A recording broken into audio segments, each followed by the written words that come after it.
Hello guys and welcome back to my channel. Today in this video I'm going to check the GEPRC CineKing 4K Micro Brushless CineWhoop. In this video I'm going to quickly go over its features and specs, show you how to set it up, and then head outdoors and test it out. In terms of packaging, along with the quadcopter inside its box, you can find some stickers, a small frequency table, and also instructions on how to set the VTX manually.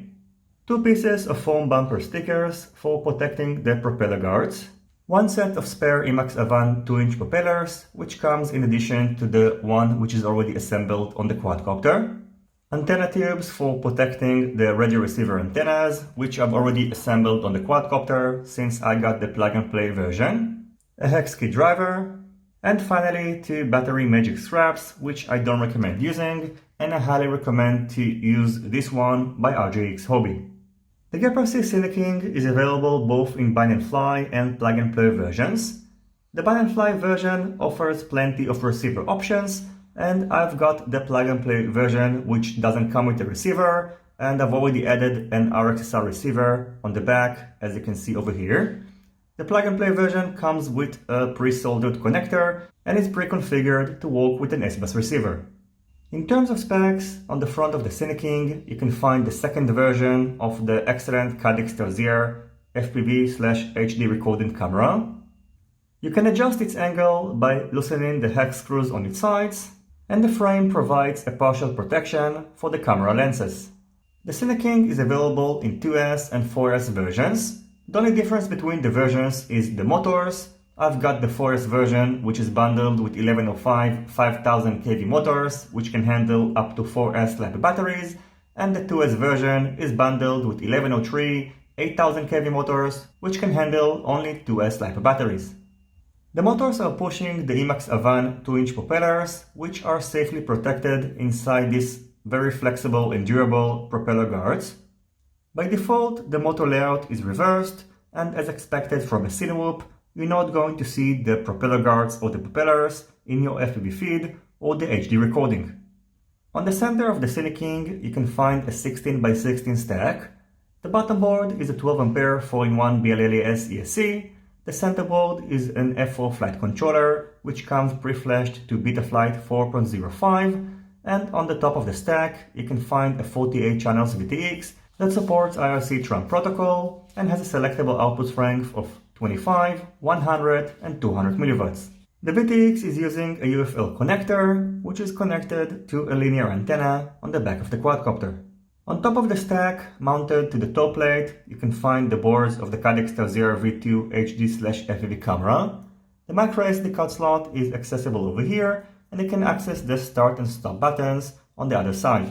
The batteries are designed to be mounted on the top plate, and over here on the back you can find an XT30 battery connector, which I highly recommend to secure using a zip tie, so in case of a crash, it's not going to be pulled from the ESC. In terms of dimensions, the weight of the CineKing without a battery is 101.3 grams, so it's about 10 grams lighter than the iFlight CineBee 4K, which shares pretty similar specs. In addition, its wheelbase is about 93.3 mm. The distance between the front 2 motors is 78 mm. The distance between the back 2 motors is 65 mm. And the distance between the front motors and the back ones is 61.5 mm. The CineKing is using a unibody bottom plate, which means that if you're going to break an arm, you're going to need to replace it. Its thickness is 2 mm, and the thickness of the top plate is 1.5 mm. Setting up the Caddx Tarsier HD camera is done using the Caddx FPV app, which is available both for iOS and Android. Connecting to the Caddx Tarsier board is done through Wi-Fi, and in order to turn on the Wi-Fi module of the Tarsier board, you'll need to long press this button over here while the camera is not recording. Once the Wi-Fi module is going to be turned on, it is going to be indicated by a flashing green LED on the bottom of the Tarsier board. Now we need to connect to the Wi-Fi network of the Caddx Tarsier. It's going to look like that, and the default password is 128. After joining the Wi-Fi network, we can open the Caddx FPV app, hit enter, and then configure the camera. So over here you can set the resolution and other settings, and by default the bitrate is going to be set to middle, and I recommend to set it to high. In order to set up the FPV camera, you will need to use an OSD control board and this adapter, which is not provided with the CineKing. Along with other options, the default settings are a PAL picture format and a 4:3 aspect ratio, and again, if you'd like to change these options, you will need to get the OSD control board and this adapter. After binding your receiver to your remote controller, you need to head over to Betaflight and make sure that everything works properly. So you need to head over to the receiver tab, make sure that all the sticks respond properly, and in addition, I also recommend to configure the R-XSR channel, and I have a separate guide that shows how it's done using the Jumper T16 remote controller. You also need to head over to OSD and define your favorite settings, and of course also define all the modes for your remote controller. The easiest way to set up the VTX is to head over to the CLI, and over here you can type get VTX. Then you can define the band and channel, and of course you can also do the same using Betaflight OSD. By default, the VTX low power disarm is going to be set to off, and I recommend to set this value to until first arm or on. And what it is going to do is to set the VTX to the lowest output power, which is 25 milliwatt, until you're going to arm the quadcopter either for the first time or only when it's going to be set to on. So I'm going to set it to this value by typing set VTX underscore low underscore power underscore disarm equals until underscore first underscore arm. Hit enter, type save, and press enter again in order to save the settings. The next thing that I've done is to head outdoors and test the GEPRC CineKing using a 2S and 3S and 4S LHV batteries. I can tell you that in my experience, and also as expected, you should definitely skip using 2S batteries with the 4S version, since the quadcopter wasn't powerful enough and I could hover at around 65% throttle.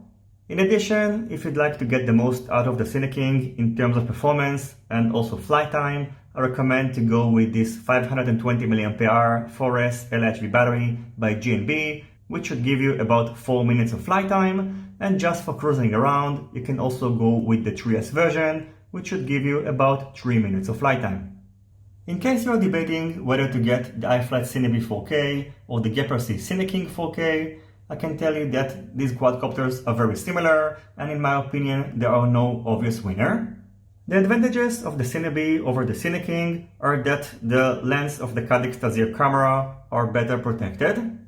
The flight time is about 20% longer, and it has a better video range since it is bundled with a better FPV antenna.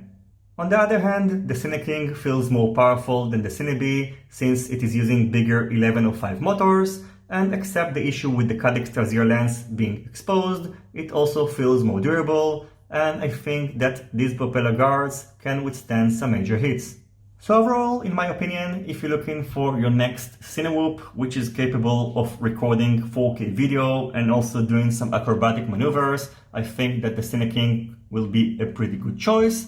And now I'm going to show the flight footage, which is a little bit more longer than usual. As always, I thank you for watching my video. I hope you enjoyed it and you find it useful. If you have any questions, feel free to ask them in the comment section down below. Don't forget to leave a thumbs up if you like this video, and consider subscribing to my channel and hitting the notifications bell if you're not already subscribed. See you in my next videos, and goodbye.